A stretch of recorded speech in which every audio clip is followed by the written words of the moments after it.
Trump पूजा बेशक कर रहे हो, लेकिन अटैक देखिए ट्रंप के सारे ठिकानों पर हो रहे हैं। जैसे विमान पर ईरान का हमला, ये देख रहे हैं।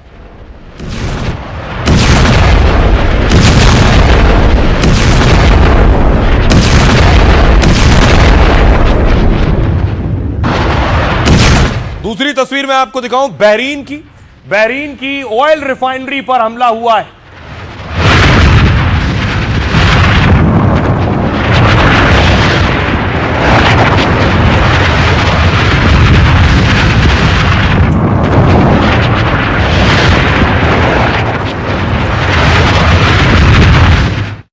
कतर में देखिए जरा, कतर से जो तस्वीर सामने आई है, अमेरिकी डिफेंस सिस्टम कतर में तबाह कर दिया है ईरान ने।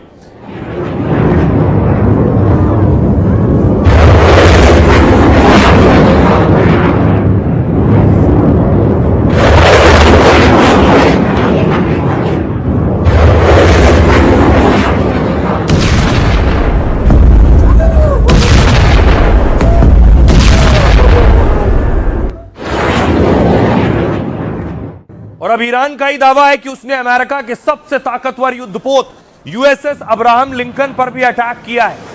ईरानी मीडिया ने दावा किया है इस पर अटैक किया गया। इससे पहले भी इस पर अटैक के दावे किए गए, लेकिन अमेरिका ने उसे नकार दिया।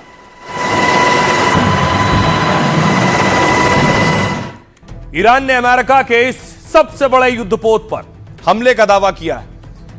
उसने समंदर में यूएसएस अब्राहम लिंकन वॉरशिप को निशाना बनाया। ईरान ने बॉर्डर से 340 किलोमीटर दूर लिंकन युद्धपोत पर ड्रोन अटैक किया। 4 दिन पहले भी ईरान ने इस अमेरिकी युद्धपोत पर 4 मिसाइलें दागी थी। अमेरिका ने तब ईरानी हमले को नाकाम करने का दावा किया, लेकिन इस बार ईरान का दावा है कि उसने युद्धपोत को नुकसान पहुंचाया है। लिंकन परमाणु पावर से लैस सबसे बड़ा और खतरनाक युद्धपोत माना जाता है। इसमें इतने सैनिक और एयरक्राफ्ट होते हैं जो अकेले बड़ी सेना तबाह कर सकते हैं। लिंकन वॉरशिप में करीब 6000 सैनिकों का बड़ा काफिला होता है। F-35, F-15 जैसे 80 से 90 फाइटर जेट तैनात हो सकते हैं। ये परमाणु पनडुब्बी और टोमाहॉक मिसाइल जैसे खतरनाक हथियारों से लैस है। खबर है यहीं से टोमाहॉक से अमेरिका ने खमनेई पर हमला किया था। लिंकन युद्धपोत में लगे डिफेंस सिस्टम बड़े हमले से इसे बचाते हैं, लेकिन इस बार अमेरिकी युद्धपोत पर ईरान कैसे हमला करने में कामयाब हो गया? सवाल यह है, क्या जंग के बीच खबर यह आई कि ईरान को पुतिन का साथ मिल रहा है? अमेरिकी अखबार वॉशिंगटन पोस्ट ने कुछ ऐसा ही दावा किया है कि पुतिन का साथ मिल रहा है। कहा रूस की सेना ईरान को अमेरिकी सेना की खुफिया जानकारी दे रही है। मिडिल ईस्ट में हमारे लड़ाकू विमान और युद्धपोत की लोकेशन रूस बता रहा है। दरअसल ईरान ने हॉर्मुज स्ट्रेट से सिर्फ चीनी और रूसी जहाजों को रास्ता दिया है। तो क्या रूस अपने शक्तिशाली सैटेलाइट से ईरान को जानकारी दे रहा है? जैसे अमेरिका ने यूक्रेन की मदद की और रूस को जंग में उलझाए रखा है, क्या पुतिन उसी तरह ईरान की मदद कर ट्रंप को फंसाए रखना चाहते हैं? और बाकायदा देखिए ज़ेलेंस्की ने ट्वीट किया और लिखा है कि हमें रिक्वेस्ट मिली है अमेरिका से। खास तौर से वो कह रहे हैं कि शाहिद ड्रोन से निपटना कैसे, ही अमेरिका हमसे पूछ रहा है, क्योंकि अब तक ईरान इस ड्रोन से निपटता आया है। ईरान जो ड्रोन दाग रहा है, यूक्रेन निपटता आया है। क्या कह रहा है अमेरिका? यह वो ड्रोन जो ट्रंप ईरान की भारी तबाही के बड़े बड़े दावे कर रहे हैं, वो ईरानी ड्रोन से बचने के लिए ज़ेलेंस्की से मदद मांग रहे हैं। यूक्रेन के राष्ट्रपति ज़ेलेंस्की ने खुद इस बात का खुलासा किया। कहा ट्रंप ईरान के शाहिद ड्रोन से निपटने का हमारा अनुभव चाहते हैं। रूस ने 4 सालों में यूक्रेन पर हजारों शाहिद ड्रोन से हमला किया है। अब ईरान भी अमेरिका इजराइल पर इस ड्रोन का इस्तेमाल कर रहा है। यूक्रेन ने ड्रोन हमले नाकाम करने की सस्ती तकनीक विकसित कर ली। 1 लाख रुपए के सस्ते इंटरसेप्टर ड्रोन बनाए यूक्रेन ने, जो शाहिद ड्रोन को मार देते हैं। अभी ईरान के ड्रोन हमलों को लेकर अमेरिकी सेना परेशान है। अमेरिकी अधिकारी कह रहे हैं कि हमने 90% शाहिद ड्रोन मार गिराए, लेकिन इतने हमले हो रहे हैं कि कुछ ड्रोन बच निकलते हैं और नुकसान पहुंचाते हैं। ईरान के पास करीब 80,000 खतरनाक शाहिद ड्रोन है। इनकी स्पीड 200 किलोमीटर और रेंज 2000 किलोमीटर तक है, यानी पूरे मिडिल ईस्ट और इजराइल तक ये हमला कर सकते हैं। ईरान के शाहिद ड्रोन की कीमत है 18 से 20 लाख रुपए, जबकि ऐसे ड्रोन रोकने में अमेरिका को भारी कीमत चुकानी पड़ रही है, क्योंकि पैट्रियट जैसी अमेरिकी मिसाइल की कीमत 30 से 35 करोड़ रुपए है। मतलब 18 लाख के ड्रोन गिराने के लिए अमेरिका खर्च रहा है 35 करोड़ रुपए। अमेरिका ने ईरान को अगर 1000 ड्रोन भी गिराए तो उसे 35,000 करोड़ रुपए फूकने पड़ेंगे। और ईरान के पास हजारों ड्रोन है और हर महीने हजारों ड्रोन बना भी लेता है। यानी ट्रंप भले असीमित ताकत का दावा करे, लेकिन ड्रोन को रोकना महंगा पड़ रहा है उन्हें। सुनिए जरा खुद यूक्रेन के राष्ट्रपति ज़ेलेंस्की क्या कह रहे हैं। अमेरिका समेत कई देशों ने ईरानी ड्रोन हमलों से बचाव के लिए यूक्रेन से मदद मांगी है। हाल के दिनों में यूएई, कतर, बहरीन, जॉर्डन और कुवैत के नेताओं ने सहयोग के बारे में हमसे बात की है। मैंने जरूरी साधन देने और यूक्रेनी स्पेशलिस्ट भेजने के निर्देश दे दिए हैं, लेकिन यूक्रेन उन पार्टनर्स की मदद करता है जो हमारी सुरक्षा पक्का करने और लोगों की जान बचाने में मदद करते हैं। ये जो शाहिद वैरायटी ऑफ ड्रोन से 2000 किलोमीटर तक तय करके जा सकता है। और उसमें हमने देखा कि उनकी जो इम्पोर्टेंट हाई वैल्यू टारगेट थी अमेरिका और इजराइल की, जैसे राडार पोजीशन थी, उनकी ऑयल इंफ्रास्ट्रक्चर था, एम्बेसीज थी, उसको डिस्ट्रॉय किया। उसमें साइकोलॉजिकल भी इम्पैक्ट बहुत एडवांस रहा और उसमें जो उनका मिलिट्री टारगेट को हासिल करने के लिए जो एम ऑब्जेक्टिव्स रहती है वो भी हासिल कर पाया। तो कम खर्चे में इतना जो सफलता हासिल करता है और उसको बनाने में बहुत बड़ा इंफ्रास्ट्रक्चर नहीं चाहिए होती है। अब सवाल यह है, क्या ट्रंप खमनेई को मारकर जंग को हल्के में ले रहे थे? उन्हें लग रहा था बहुत बड़ी जंग में मैं नहीं घुसूंगा, इजराइल निपटेगा, लेकिन वो उल्टा रहा है। ईरान ने रणनीति के साथ क्या किया है, आसपास जितने देशों में अमेरिका के बेस थे सबसे पहले उन्हें उड़ाया है। क्यों? अमेरिका को अगर वॉर करना होगा तो वो इन्हीं बेसिस से करता। ईरान पर हमला करने के लिए मुस्लिम देशों में जो बेसेस हैं उससे अटैक करता है। इसलिए ईरान ने सबसे पहले मुस्लिम देशों में जितने एयर बेस हैं अमेरिका के वो उड़ा दिया।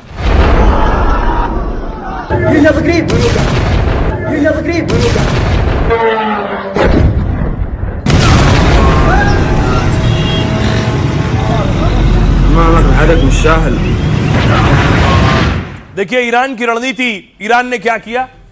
मैंने आपको कई बार बताया कि ईरान के आसपास अमेरिका के बेस हैं, बहरीन, कतर, सऊदी अरब, यूएई, कुवैत, जॉर्डन, इराक, इस तरह के बड़े देश अपने बेसेस बनाते हैं लंबी जंग के वक्त इनका इस्तेमाल करने के लिए। ईरान ने इसके उलट पहला काम क्या किया कि बेशक ईरान की मिसाइल अमेरिका तक ना जा पाए, लेकिन आसपास अमेरिका के जितने सैन्य अड्डे हैं उन्हें उड़ा दिया। इन्हें उड़ाने से अमेरिका की एक बड़ी ताकत खत्म हो गई है। अब अमेरिका के पास हमला करने का विकल्प सिर्फ इजराइल के बेस बचे हैं। दूसरी तरफ देखिए, यह है जो लगातार मिसाइल दाग रहा है ईरान, अभी भी हमले कर रहा है उन ठिकानों पर जो अमेरिका और इजराइल के।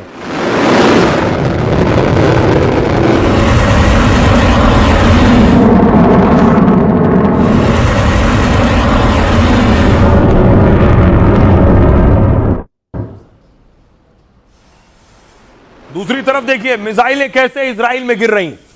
इजराइल पर भी अटैक हो रहा है क्योंकि इजराइल के डिफेंस सिस्टम मिसाइल की बौछार और खासतौर पर जो क्लस्टर बम दाग रहा है ईरान, उन्हें रोकने में नाकाम हो रहा है।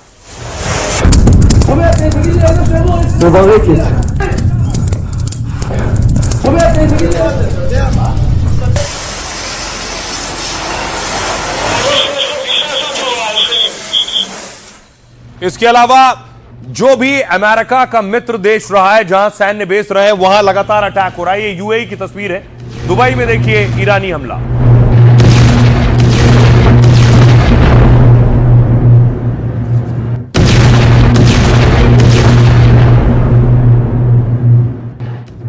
और अगली तस्वीर देखिए जरा, बताया जा रहा है इजरायली फाइटर है, इजरायली फाइटर को रडार ने पकड़ा और उसके बाद कैसे ईरान ने उड़ा दिया है।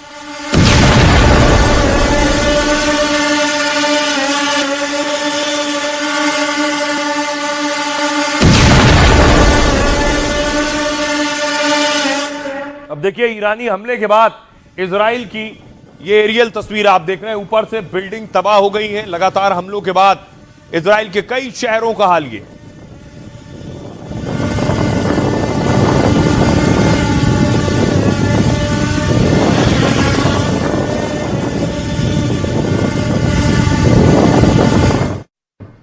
अब देखिए सवाल यह है, ईरान आखिर किस रणनीति के तहत इस जंग में आगे बढ़ रहा है। क्या अमेरिका को लग रहा था कि ईरान इतने वक्त तक नहीं लड़ पाएगा या ऐसे नहीं लड़ पाएगा, लेकिन ईरान खास रणनीति के तहत लड़ रहा है।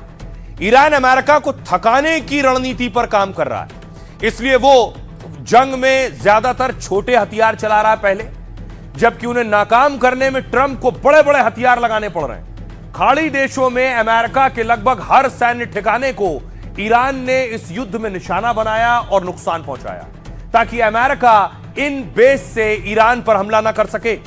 जंग लंबी खिंची तो ट्रंप को इजराइल या यूएस से हमले करने पड़े, जो ईरान पर कम असरदार हो या फिर कम नुकसान करें।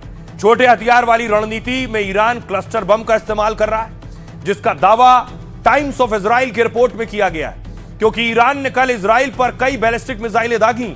दावे के मुताबिक इन मिसाइलों में क्लस्टर बम लगे हुए थे। क्लस्टर बम ऐसे बम होते हैं जो हवा में बिखर जाते हैं। इजरायली सेना ने कहा, जब मिसाइल जमीन की ओर आती है तो उन मिसाइलों के वॉर हेड हवा में खुल जाते हैं, जिसमें से करीब 20 छोटे बम अलग अलग जगहों पर गिरते हैं। हर बम में करीब 2.5 किलो विस्फोटक होता है और यह करीब 8 किलोमीटर इलाके में फैलता है। ये छोटे बम सीधे जमीन पर गिरते हैं और टकराते ही फट जाते हैं। यही बम क्लस्टर बम होते हैं जो बड़े इलाकों को नुकसान पहुंचाते हैं। हालांकि इनका धमाका बैलिस्टिक मिसाइल जितना ताकतवर नहीं होता है, लेकिन बड़ा नुकसान करते हैं। सुनिए जरा, आखिर ये जंग कहां जा रही है, सुनिए जरा विदेश मामलों के जानकार क्या कह रहे हैं। ईरान का जो सत्ता है वो इतनी, उसकी जड़ें इतनी मजबूत हैं और इस तरह से फैलाव है उनमें कि ईरान को नेस्तनाबूद करना आसान नहीं होगा। जो कमांड स्ट्रक्चर है वो अभी तक टूटा नहीं है। कोई विपक्ष में जो आंदोलन होने थे वो भी नहीं हो रहे हैं। कोई विकल्प इस्लामिक गणराज्य का भी प्रस्तुत नहीं हुआ है, सिवाय शाह के बेटे, जिनको कि ईरान में कोई खास लोकप्रियता नहीं है, वो बाहर से अमेरिका से बोल रहे हैं। ईरान तो रणनीति के साथ लड़ रहा है, लेकिन अमेरिका पैसा स्वाहा कर रहा है, बारूद में फूंक रहा है। समंदर से अमेरिकी हमले, ये अमेरिका का एयरक्राफ्ट कैरियर है, लगातार अपने फाइटर लगा रखे हैं। फाइटर में देखिए मिसाइल जो लगी है, ये सारी मिसाइलें दागी जा रही हैं ईरान पर।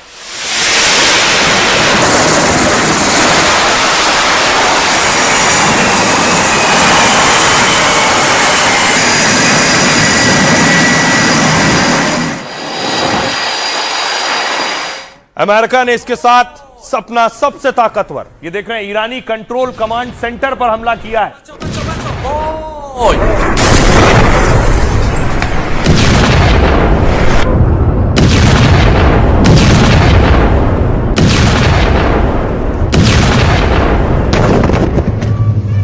बताया जाता है ये जो खमनेई की सेना है, आईआरजीसी का कंट्रोल कमांड सेंटर था, उसे उड़ा दिया अमेरिका ने।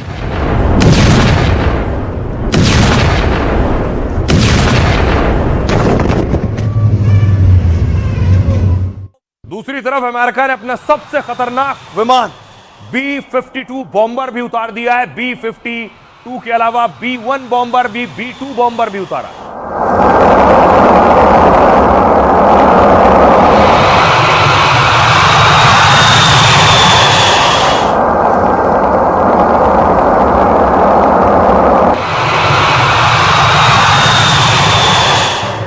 और खमनेई का बंकर जो ईरान में था, उस बंकर को उड़ा दिया गया है।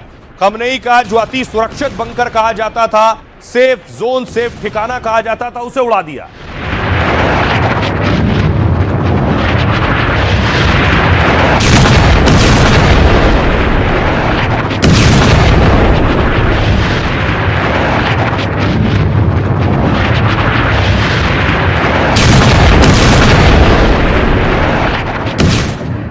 साथ ही साथ ईरान की ताकत है उसकी मिसाइल।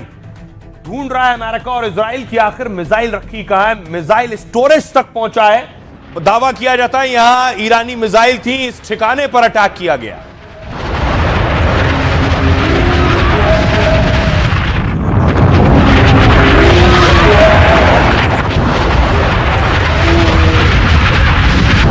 आप देख रहे हैं ये ईरान की मिसाइल इस जगह रखी जाती थी और दावा है यहां अटैक किया है अमेरिका ने, जिसके बाद बड़ा धमाका आप देख रहे हैं।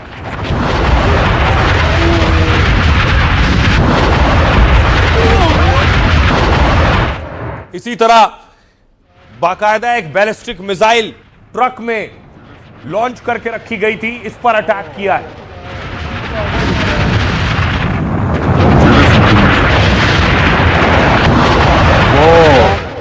ये तस्वीर तेहरान में अटैक की मैं आपको दिखा रहा हूं, तेहरान पर जो हमला हुआ।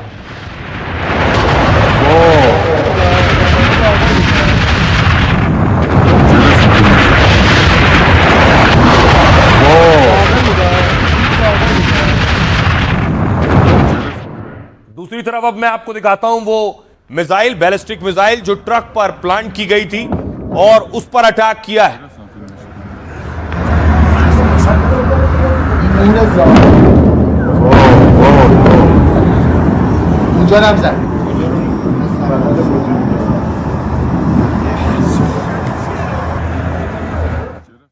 इजराइल साथ ही ईरान के अलावा लेबनान में भी अटैक कर रहा है हिजबुल्लाह पर।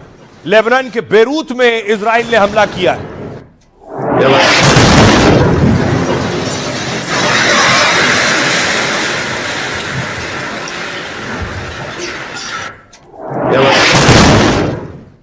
अब देखिए जंग में पैसा पानी की तरह बह रहा है। दावा है मौजूदा जंग अमेरिका को महंगी पड़ रही है क्योंकि ईरान के खिलाफ उसके अरबों रुपए खर्च हो रहे हैं। रिपोर्ट्स के मुताबिक रोज 9,000 करोड़ रुपए खर्च हो रहे हैं। जंग के शुरुआती 100 घंटे में 35,000 करोड़ फूंक डाले। कहा जा रहा है 6 दिनों में करीब 55,000 करोड़ खर्च होंगे। यानी हर घंटे युद्ध में अमेरिका 382 करोड़ रुपए गंवा रहा है। मतलब ईरान के खिलाफ प्रति मिनट 6 करोड़ रुपए से ज्यादा खर्च हो रहे हैं। इतना ही नहीं, यह जंग अगर लंबी चली तो आंकड़ा और बढ़ सकता है। यूनिवर्सिटी ऑफ पेंसिल्वेनिया की रिपोर्ट के मुताबिक ट्रंप को 19 लाख करोड़ से भी ज्यादा झोंकने पड़ सकते हैं। इससे पहले आपको याद होगा गाजा और इजराइल में लड़ाई हुई, हमास और इजराइल की लड़ाई। इजराइल ने गाजा युद्ध में करीब 10 लाख करोड़ रुपए फूंक डाले। बैंक ऑफ इजराइल ने युद्ध से यह आर्थिक नुकसान बताया है। इसमें 7 लाख करोड़ रुपए से ज्यादा तो रक्षा सामानों पर खर्च हुआ है। इससे पहले जो जंग 4 साल से चल रही है, 21वीं सदी का सबसे महंगा युद्ध है रूस और यूक्रेन का युद्ध। एक रिसर्च के मुताबिक रूस यूक्रेन जंग में आर्थिक लागत करीब 220 लाख करोड़ से भी ज्यादा है। यानी सालाना जंग में 50 लाख करोड़ रुपए का नुकसान। युद्ध की सबसे बड़ी कीमत मानव जीवन के रूप में चुकानी पड़ती है। दावा है कि करीब 5 लाख सैनिक और हजारों नागरिक मारे गए। वर्ल्ड बैंक ने कहा है कि यूक्रेन को फिर बसाने में 588 अरब डॉलर खर्च होंगे। सुनिए जरा ट्रंप क्या कुछ कह रहे हैं और ईरान के उप विदेश मंत्री क्या कह रहे हैं। I'm once again calling on all members of मैं एक बार फिर से ईरानी रिवोल्यूशनरी गार्ड, सेना और पुलिस के सभी सदस्यों से हथियार डालने की अपील कर रहा हूं। हम दुनिया भर के ईरानी राजनयिकों से अपील करते हैं कि वो शरण के लिए अनुरोध करें और एक नए और बेहतर ईरान को बनाने में अमेरिका की मदद all करें। these years. तेहरान के पास अमेरिकी इजरायली हमले के खिलाफ देश की रक्षा करने और बहादुरी से लड़ने के अलावा दूसरा कोई विकल्प नहीं है। हमने कसम खाई है कि देश आखिरी गोली और आखिरी सैनिक तक विरोध करेगा। ट्रंप ईरान में नेतृत्व बदलने की बात करते हैं, जबकि वे अपने ही देश में न्यूयॉर्क के मेयर तक नियुक्त नहीं कर सकते। वो अपने देश में लोकतंत्र की बात करते हैं, लेकिन ईरान की लोकतांत्रिक सरकार को गिराना चाहते हैं। अब देखिए बेशक ट्रंप पानी की तरह पैसा बहा रहे हो, लेकिन ट्रंप चाहते हैं ईरान में सत्ता परिवर्तन हो। ईरान जब सरेंडर करे तो वो नेता वहां का लीडर बने जिसे ट्रंप चाहते हैं। इसलिए ट्रंप बिल्कुल नहीं चाहते हैं कि खमनेई के सुपुत्र मुज्तबा सुप्रीम लीडर बने। उन्हें एहसास जरूर है कि ईरान की आवाम, ईरान के जो असेंबली है जो सुप्रीम लीडर चुनती है, वो खमनेई के बेटे मुज्तबा को ही सुप्रीम लीडर बनाना चाहती है। ईरान को कौन चलाएगा ये ट्रंप तय करना चाहते हैं। ट्रंप ने ऐलान किया है कि वो नया सुप्रीम लीडर तय करेंगे क्योंकि अली खमनेई के बाद से वो पद खाली पड़ा हुआ है जिस पर खमनेई के बेटे मुज्तबा को बैठाने की तैयारी है। लेकिन अमेरिकी राष्ट्रपति ट्रंप ये सुनकर भड़क गए। ट्रंप ने कहा वो खमनेई के बेटे को बर्दाश्त नहीं करेंगे। एक इंटरव्यू में साफ किया कि मुज्तबा मुझे पसंद नहीं है। इतना ही नहीं, ट्रंप ने सीधे अमेरिकी दखल का फरमान सुना दिया है। कहा ईरान को मेरे बिना नया सुप्रीम लीडर नहीं चुनना चाहिए। उन्होंने कहा नए नेता के चयन में अमेरिका की भूमिका जरूरी है, बिना अमेरिका की भागीदारी के ऐसा करना वक्त की बर्बादी होगी। ट्रंप ने कहा, ईरान अगर अमेरिका को शामिल किए बिना नया सुप्रीम लीडर चुनता है तो इसका कोई मतलब नहीं होगा। अगर नया नेता भी पुराने नेतृत्व की नीतियां जारी रखता है तो अमेरिका और ईरान के बीच फिर टकराव हो सकता है। ट्रंप ने कहा, ऐसा नेता हो जो ईरान में शांति और स्थिरता ला सके। ट्रंप वेनेजुएला की तरह ही ईरान में भी प्लान पर काम कर रहे हैं। जैसे उन्होंने खुद को वेनेजुएला का राष्ट्रपति घोषित किया था, वैसे ही ट्रंप ईरान में अपने समर्थक को सर्वोच्च नेता बनाना चाहते हैं। इसमें अमेरिकी समर्थक निर्वासित प्रिंस रजा पहलवी का नाम है। पहलवी कह चुके हैं, मैं ईरान में सत्ता संभालने के लिए तैयार हूं। सुनिए जरा इस पर अमेरिकी राष्ट्रपति डोनाल्ड ट्रंप क्या कह रहे हैं। United States. ईरान अगर अमेरिका को शामिल किए बिना सुप्रीम लीडर चुनता है तो इसका कोई मतलब नहीं होगा। खामनेई के बेटे मुश्तबा को संभावित उत्तराधिकारी माना जा रहा है, लेकिन हम इसे स्वीकार नहीं करेंगे। अगर नया नेता भी पुराने नेतृत्व की नीतियां जारी रखता है तो अमेरिका और ईरान के बीच फिर टकराव हो सकता है। अमेरिका ऐसा नेता चाहता है जो ईरान में शांति और स्थिरता ला सके। Entire Middle East. इस लड़ाई और जंग के बीच बहुत से लोग हैं जो फंसे हुए हैं, बहुत से लोग हैं जो परेशान हैं। 1000 दिक्कतें ये जंग अपने साथ ला रही है, चाहे वो तेल की दिक्कत हो या जो अपनों से बिछड़ गए हैं, दूसरे मुल्कों में फंसे हुए हैं। लगातार अटैक हो रहा है उस जगह से जहां से तेल आता है। ये हॉर्मुज स्ट्रेट की तस्वीर मैं आपको दिखा रहा हूं। ईरान का वो इलाका जहां से दुनिया का तेल गुजरता है, ईरान उस पर हमले कर रहा है। और यहां जो जहाज फंसे हुए हैं, इन जहाज में दावा किया जा रहा है 23,000 भारतीय फंसे हैं। जो हॉर्मुज स्ट्रेट में ऑयल वेसल खड़े हैं, तेल के जहाज खड़े हैं, इसमें 23,000 भारतीयों के फंसे होने की खबर। स्ट्रेट ऑफ हॉर्मुज जहां से ये जहाज तेल के गुजरते हैं, हजारों भारतीयों के फंसे होने की खबर है। सूत्रों के मुताबिक 23,000 भारतीय समंदर में फंसे हुए। फारस की खाड़ी में फंसे 36 जहाजों पर भारत का झंडा लगा है, यानी वो भारतीय है। भारत के झंडे का मतलब है भारत में रजिस्टर्ड है। ऐसे 24 जहाज स्ट्रेट ऑफ हॉर्मुज के पश्चिम में और 12 पूर्व में। इनमें 36 जहाजों में 6 कच्चे तेल के टैंकर और 10 एलपीजी कैरियर। भारतीय झंडे वाले जहाजों पर 1000 से ज्यादा नाविक हैं। भारतीय नाविक ज्यादातर दूसरे देशों के जहाजों पर काम करते हैं। फारस की खाड़ी क्षेत्र में एचसीआई के भी 7 जहाज मौजूद हैं। सरकार ने इस क्षेत्र में भारतीय जहाजों की निगरानी बढ़ा दी है। जहाजों की निगरानी अब 6 घंटे की जगह हर घंटे की जा रही है। इस इलाके में 10,000 करोड़ का भारतीय सामान फंसा हुआ है। उधर ईरान में बड़ी संख्या में भारतीयों के फंसे होने की खबर है। लखनऊ के शिया धर्मगुरु कल्बे जव्वाद का परिवार भी मुश्किल में है। कल्बे जव्वाद की बहन, बेटा और भतीजा ईरान में फंसे। लखनऊ और आसपास के इलाके में करीब 3,000 लोग ईरान में हैं। खबर है कि खाड़ी देशों में भारत के करीब 50,000 लोग फंसे। इनमें से 10 से 15,000 आ गए हैं। 30,000 से भी ज्यादा अभी लोग फंसे। इनमें महाराष्ट्र के जालना के सांसद कल्याण काले दुबई में फंसे हुए हैं। सुनिए जरा क्या कुछ कह रहे हैं जंग में जिन लोगों ने अपनों को खोया है, सुनिए। वो जो उसको जाने का था और मिसाइल को आने का था, ऐसा कुछ सिचुएशन मेरे को मिला। वो लोग बोला बॉडी है, क्रू बोलता है बॉडी है, और इधर ऑफिस साहब बोलता है कि लेक पे लेके आया था। तो लेक पे लेके आया था, जब आप जहाज छोड़ा तो लाइफ बोट में क्यों नहीं उतारा? उसका कोई लोग के पास कोई जवाब नहीं। बॉडी का कंडीशन क्या है वो भी पता नहीं। बोलते इतने दूर से मारा, वो भी मेरे को वो जहाज का फोटो नहीं है, ना वीडियो है, अंदर का फोटो है ना। अगर दीक्षित मिला तो तुम फोटो भी लेना मांगता था हमको, दे आपका ये लड़के का ये पोजीशन, लेकिन वो बात छुपा रहा है कुछ। आपको लग रहा है मतलब कुछ बात छुपाई जा रही है, तो आपकी मांग क्या रहेगी सरकार से? मांग रहे हैं मेरे को बॉडी हमको चाहिए और पूरा रिपोर्ट रिटर्न में चाहिए। ये अच्छा नहीं हुआ सच में। वो देश के लिए कर रहा था ना, या ऐसा उसको भगवान ने देता नहीं था उसको ऐसा मरण नहीं आता था। ऐसा नहीं आना चाहिए। हाँ, अच्छी तरह से जाता ना तो अच्छा होता, लेकिन ये ऐसा अच्छा नहीं है। लड़का, यंग लड़का 23 साल का, ऐसा जो हो जाएगा तो पिताजी का हालत क्या होगा आपको तो मालूम है।